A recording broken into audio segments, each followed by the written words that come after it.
Washington, app. The child tax credit had always been an empty gesture to millions of parents like Tamika Daniel. That changed Thursday when the first payment of $1,000 hit Daniel's bank account, and dollars started flowing to the pockets of more than 35 million families around the country. Daniel, a 35-year-old mother of 4, didn't even know the tax credit existed until President Joe Biden expanded it for 1 year as part of the $1.9 trillion coronavirus relief package that passed in March. Previously, only people who earned enough money to owe income taxes could qualify for the credit.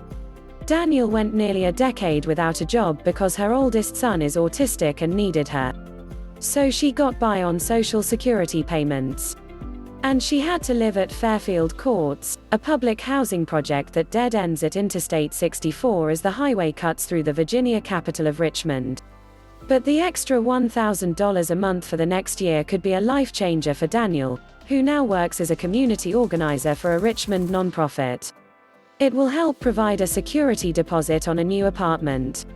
"It's actually coming right on time," she said. "We have a lot going on. This definitely helps to take a load off." Biden has held out the new monthly payments, which will average $423 per family, as the key to halving child poverty rates. But he is also setting up a broader philosophical battle about the role of government and the responsibilities of parents. Democrats see this as a landmark program along the same lines as Social Security, saying it will lead to better outcomes in adulthood that will help economic growth. But many Republicans warn that the payments will discourage parents from working and ultimately feed into long-term poverty. Some 15 million households will now receive the full credit. The monthly payments amount to $300 for each child who is 5 and younger and $250 for those between 5 and 17. The payments are set to lapse after a year, but Biden is pushing to extend them through at least 2025.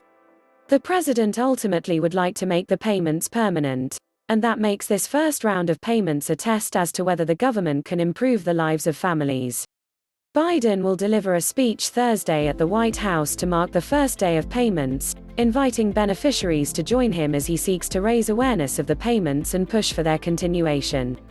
The president felt it was important to elevate this issue, to make sure people understand this is a benefit that will help them as we still work to recover from the pandemic and the economic downturn, White House Press Secretary Jen Psaki said Wednesday. Florida Republican Senator Marco Rubio, who successfully championed increasing the credit in 2017, said that the Democrats' plans will turn the benefits into an anti-work welfare check, because almost every family can now qualify for the payment regardless of whether the parents have a job.